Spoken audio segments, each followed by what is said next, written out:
7-year-old twins disappear every morning at exactly 8 a.m. For 2 weeks, Kevin Smith watched them beg for food outside a corner store, their torn purple sweaters and duct-tape shoes telling a story no one wanted to hear. Today, he decided to follow them. But nothing, absolutely nothing, could have prepared him for where they were going, or the choice they had made that would shatter everything he thought he knew about survival, love, and the promises we keep. Before we continue, please tell us, where in the world are you tuning in from?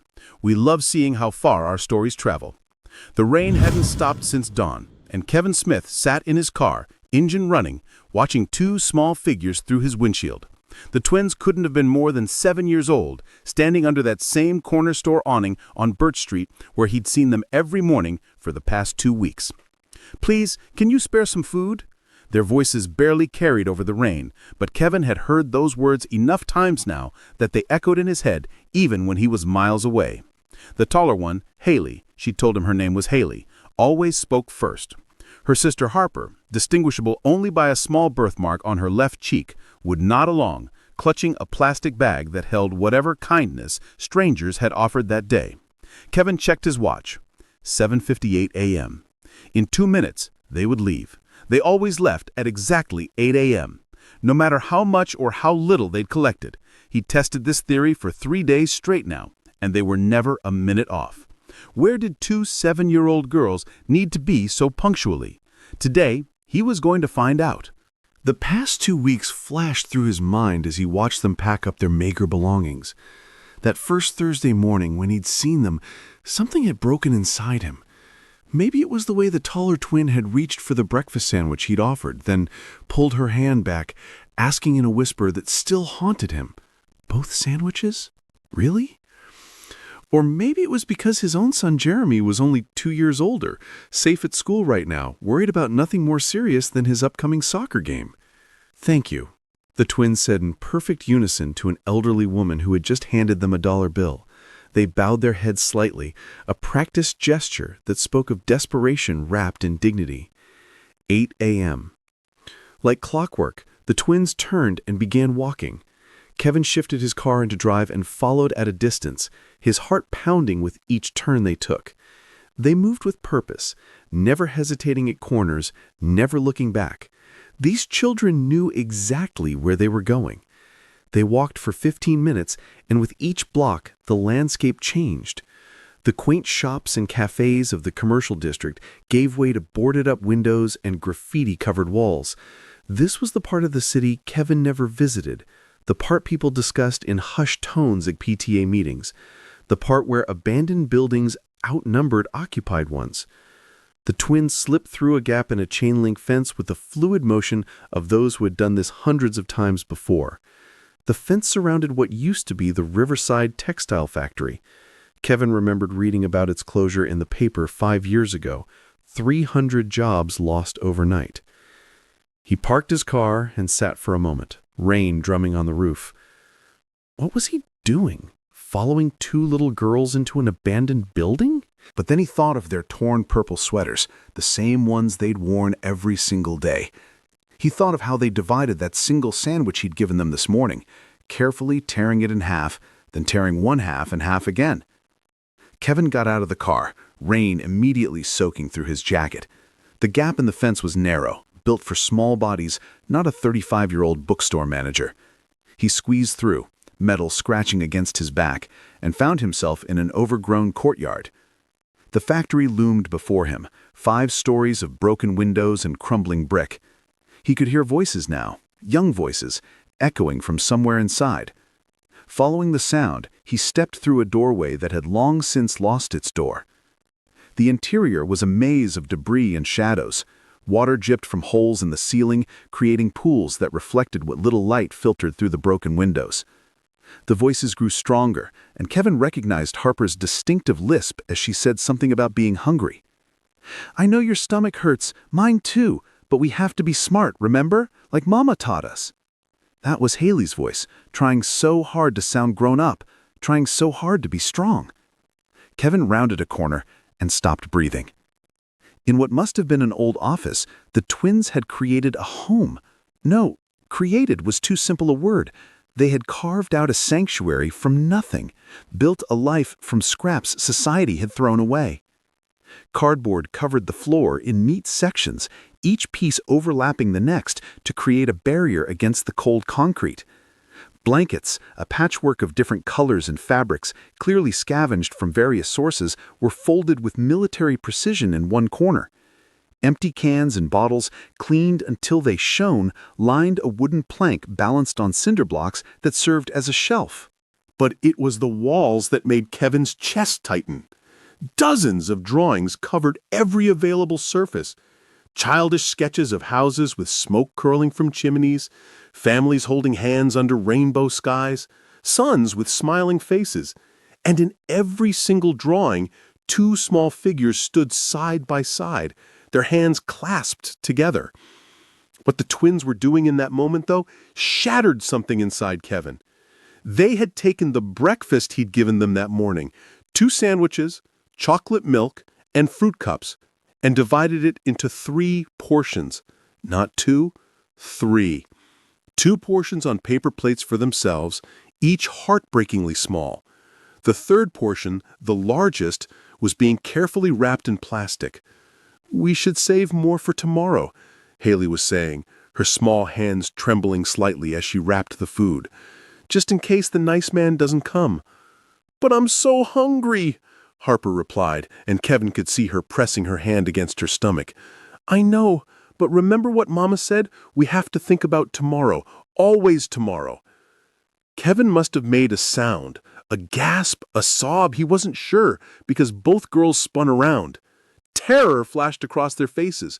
Harper grabbed a broken broom handle while Haley stepped protectively in front of their supplies, in front of her sister. "It's just me," Kevin said quickly, holding up his hands, his voice cracking. "It's Mr. Kevin. I brought you breakfast, remember?" Recognition dawned slowly, but the fear didn't entirely leave their eyes. These children had learned to be afraid of adults, of discovery, of help that came with conditions. "You followed us," Haley said, and in her voice was the accusation of every broken promise they'd ever heard. "You're going to call the police.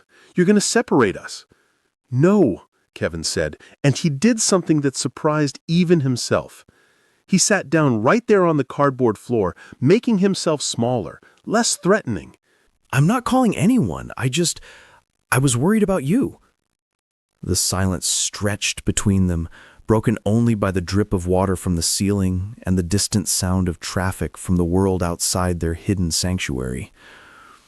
"Where are your parents?" Kevin finally asked, though he suspected he already knew the answer. The twins looked at each other, that silent communication that only comes from sharing everything, including tragedy. Harper's hand found Haley's, their fingers interlacing with practiced ease. "Heaven," Harper whispered. "Mama went to heaven." "When?" Kevin asked, his voice gentle as rain. "Winter," Haley said, and Kevin could see her counting on her fingers. 3 months and 11 days ago." 3 months. These 7-year-old children had been living alone in an abandoned factory for 3 months. "She got sick," Harper continued, her voice so small Kevin had to lean forward to hear. There was blood. We tried to get help, but the hospital said we needed insurance, and Mama didn't have any. She said it was okay, that she just needed rest. But then, one morning, she didn't wake up," Haley finished, tears rolling down her cheeks, leaving clean tracks through the dirt. Kevin's own eyes burned with tears. "What did you do?" "We called 911 from the payphone," Haley said. "We watched from across the street when they came. They took Mama away. We heard them saying they would call child services, that they needed to find us. So we hid, because Mama told us what happens to kids with no family. They get separated, different homes, different families. She made us promise to stay together always." "So we stay together," Haley said with a fierceness that belonged to someone 3 times her age. "We take care of each other. I read to Harper from the books we found. She counts our money and makes sure we have enough for water. We wash in the gas station bathroom really early when no one's there. We're very quiet. We're okay." But they weren't okay. Kevin could see it in the hollow of their cheeks, the way their shoulder blades protruded through those torn purple sweaters, the careful way they moved as if they were afraid of using too much energy. "What was your mother's name?" Kevin asked. "Christina Walker," both girls said together. "She was the best mama. She worked at the diner on 5th Street. She made the best pancakes. Even the cook said so. But then she got too sick to work, and we had to leave our apartment.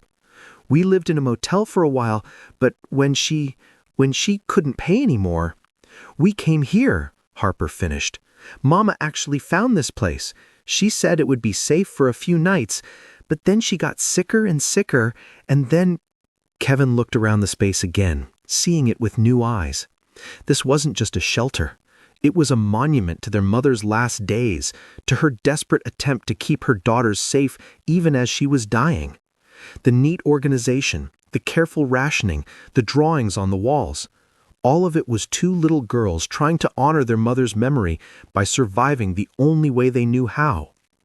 "Girls," Kevin said carefully, his mind racing, "what if I told you I could help you stay together? What if there was a way you didn't have to live here anymore, but you wouldn't be separated?" Harper's eyes filled with tears, but there was anger there too. "Everyone says that. The lady at the church said that. The man at the shelter said that." But then they all say the same thing. Foster homes don't take 2 kids together. They just don't. We're not stupid. We know how it works. Kevin thought of his empty house, too quiet despite Jeremy's presence. He thought of his wife, Sarah, who'd been gone 2 years now, a brain aneurysm, sudden and devastating, leaving him and Jeremy to navigate the world without her warmth. Sarah had always wanted more children. She'd actually had adoption papers in her desk when she died, had been researching, planning, hoping. "I have a son, Jeremy. He's 9. And I have a house with 3 empty bedrooms. I'm not talking about foster care. I'm talking about coming home with me. Today. Right now." The girls stared at him in disbelief. "You don't even know us," Haley whispered. "I know you're brave," Kevin said, and now the tears were flowing freely down his face. "I know you love each other more than anything. I know you've been honoring your mother's memory by keeping your promise to her. And I know that no child should have to live like this. No child should have to choose between starving together or eating separately."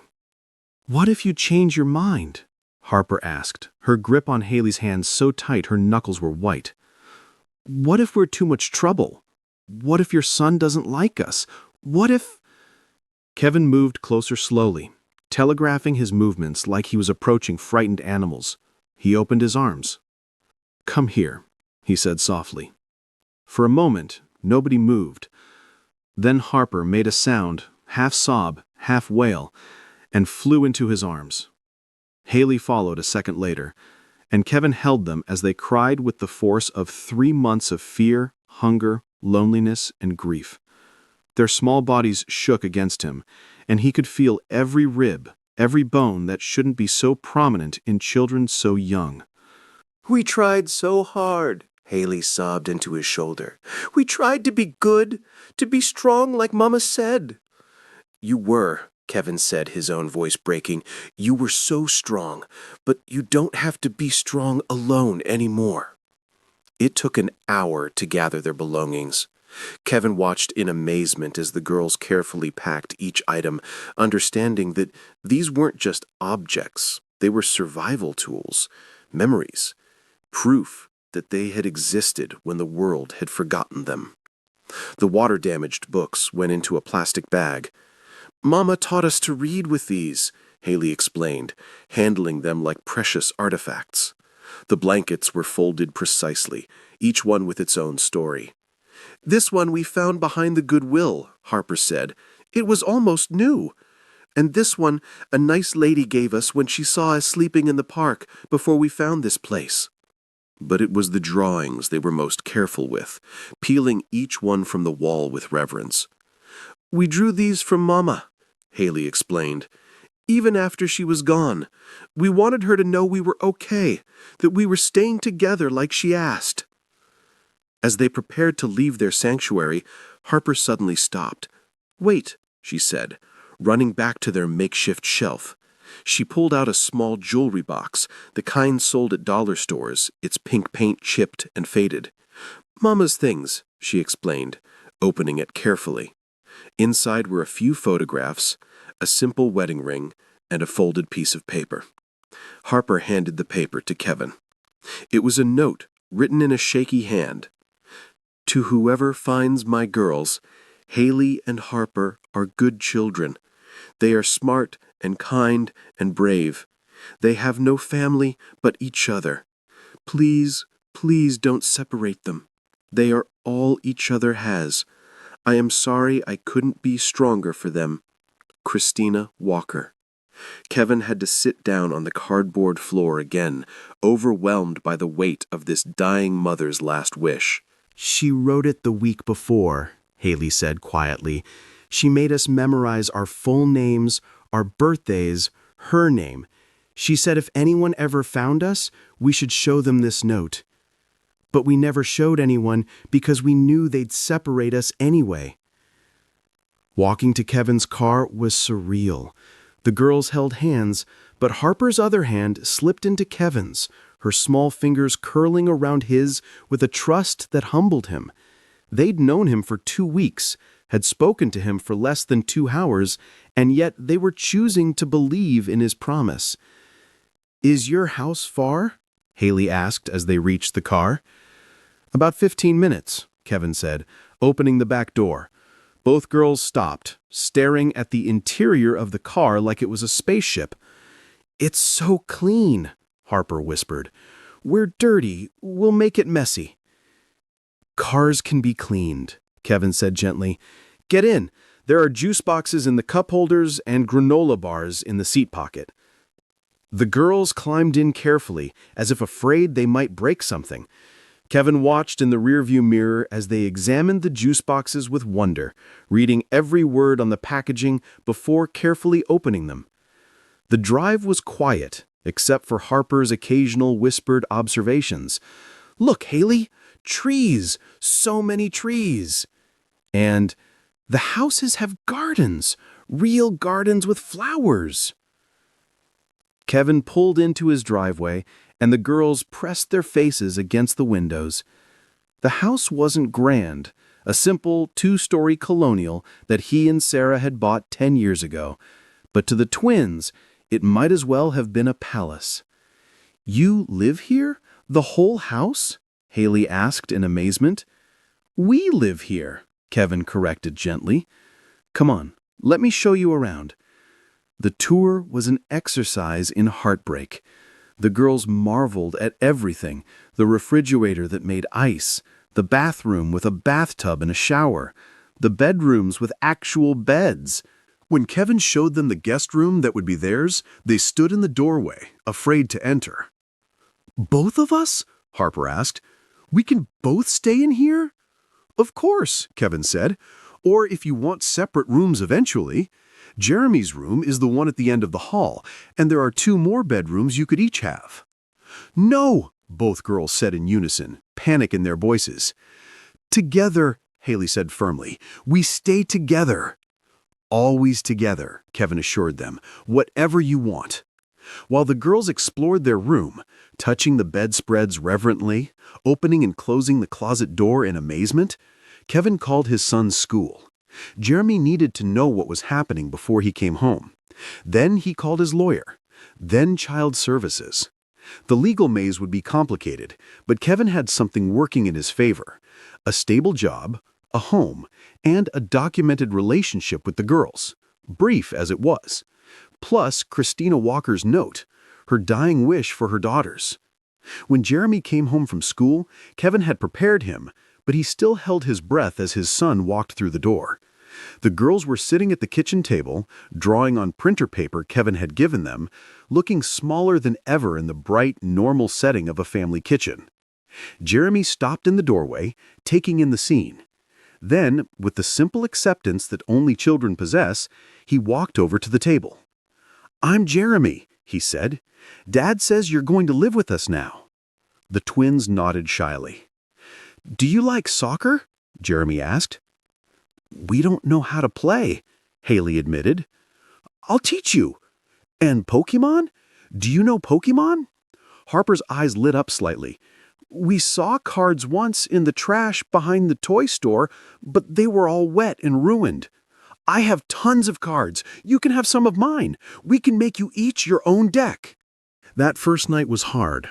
The girls were overwhelmed by the abundance, the full refrigerator, the hot water that didn't run out, the clean clothes Kevin had quickly bought them from Target.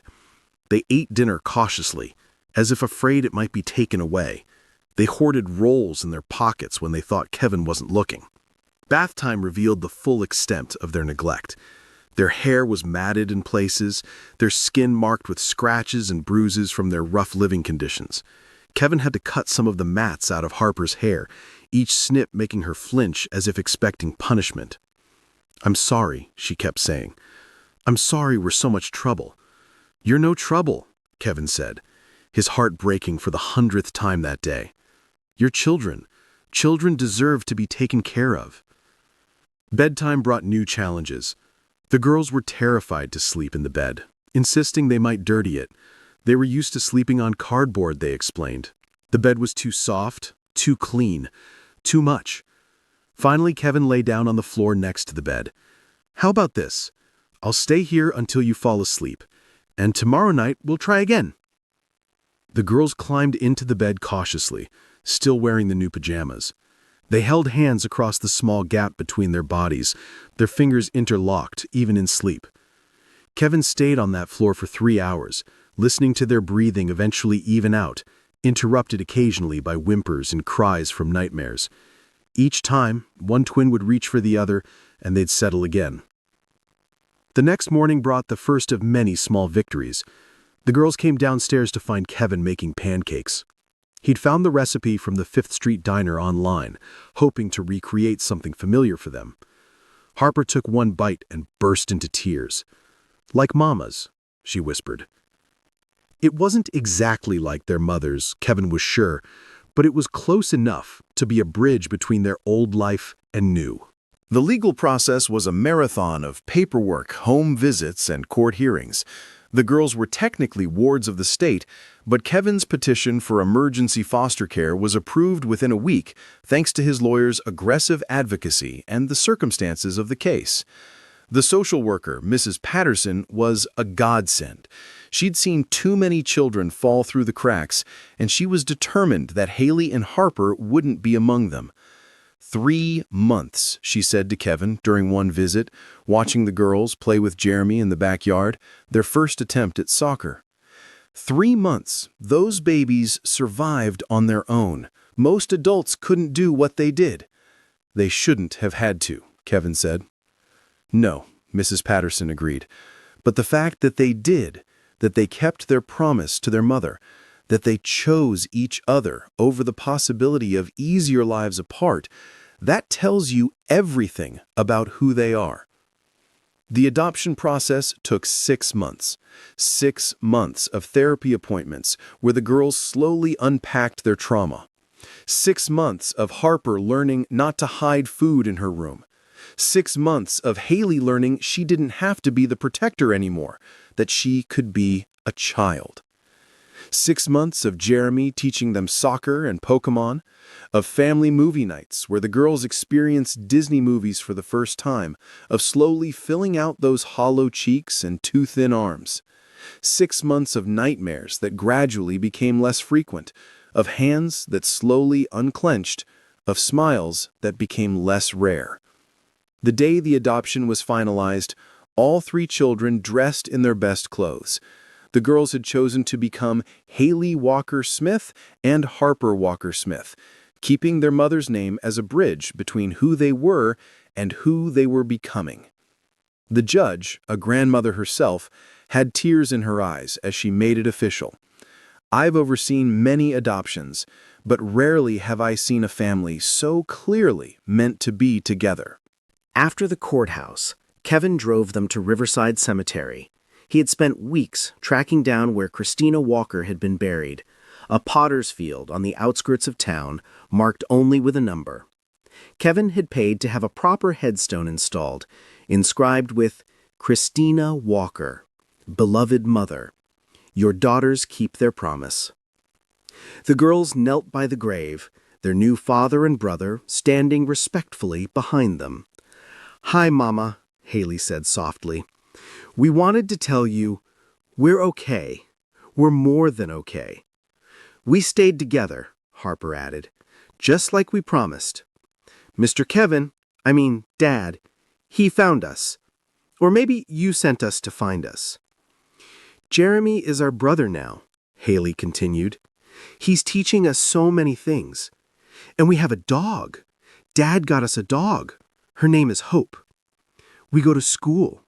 Real school with backpacks and lunch boxes and everything. I'm learning to read better. Haley's already in advanced reading. They talked to their mother for an hour, telling her everything about their new life, about their rooms they'd chosen to share, even though Kevin had offered separate ones, about their friends at school, about the soccer team they'd joined with Jeremy. As they prepared to leave, Harper looked up at Kevin. Do you think she knows? Do you think Mama knows we're safe? Kevin knelt down beside them, pulling all three children into his arms. I think she knew the moment I found you. I think she guided me to that corner store, to that abandoned building. I think she made sure I'd understand what you needed. A family, Jeremy said simply. They needed a family, and we needed sisters. 1 year later, Kevin stood in the doorway of the living room, watching his three children work on a puzzle together. The twins had gained weight, their cheeks full and pink with health. They laughed easily now, though they still held hands when they were nervous. They still shared a room by choice, but now it was filled with toys and books and all the things children should have. Jeremy had become the big brother he'd never known he wanted to be, protective and patient in equal measure. The loneliness that had shadowed him since his mother's death had lifted, replaced by the chaos and joy of siblings. On the wall hung a framed collection of the drawings from the abandoned building. The girls had insisted on keeping them, reminders of their strength and survival. Next to them hung new drawings, these ones featuring 5 figures instead of 2, the girls, Jeremy, Kevin, and Hope the dog, all standing in front of a house with smoke curling from the chimney. Harper noticed him watching and ran over, throwing her arms around his waist. Dad, will you help us with the puzzle? We can't find the corner piece. Dad. They'd started calling him that about 3 months ago, tentatively at first, as if testing whether they were allowed. Now it flowed naturally, a word that meant safety and love and permanence. Of course, Kevin said, sitting down on the floor with them. Haley immediately scooted over to lean against his side, a casual affection that would have been impossible a year ago. As they worked on the puzzle together, Kevin thought about the journey that had brought them here, about 2 little girls who had chosen homelessness over separation, about a promise kept against impossible odds, about his own broken heart that had been pieced back together by these 2 survivors who had taught him that family wasn't just about who you were born to, it was about who you choose and who chooses you back. The single dad who had followed 2 little girls asking for food had discovered something that stunned him to his core. Not just the depth of their survival, not just the abandoned building they called home, but the transformative power of keeping promises, of choosing love over fear, of understanding that sometimes the most broken people create the most beautiful families. Haley and Harper had kept their promise to their mother. They had stayed together. And in keeping that promise, they had given Kevin and Jeremy something they didn't even know they needed: the chance to heal, to grow, to become whole again through the simple act of choosing to love. The abandoned building on Riverside Street still stood empty, but the sanctuary two little girls had built there had served its purpose. It had kept them together long enough to be found by someone who understood that family isn't always about blood. Sometimes it's about recognizing souls that belong together and having the courage to say, "Come home." As night fell and Kevin tucked the girls into bed, they still insisted on sharing, their hands finding each other across the gap between their pillows. Harper asked the question she asked every night: "We're really staying forever?" And Kevin gave the answer he gave every night, the answer that never got old, never lost its power. "Forever and always, you're home." "Promise?" Haley whispered. "Promise," Kevin said, thinking of Christina Walker, of the note she'd written with shaking hands, and the love that had kept these girls alive. Promise. Outside their window, the first stars were appearing. Somewhere, Kevin believed, Christina Walker was finally at peace, knowing her daughters had kept their promise in a way she'd never imagined, not just by staying together, but by finding a family who understood that love multiplied when divided, that strength came from admitting you needed help, and that sometimes the most beautiful endings come from the most heartbreaking beginnings. Thank you for watching this story of hope and resilience. Remember to subscribe to Everbell's Stories for more heartwarming tales that remind us of the power of human kindness. Share this video with someone who needs to remember that families come in all forms, and love always finds a way. Until next time, keep choosing love.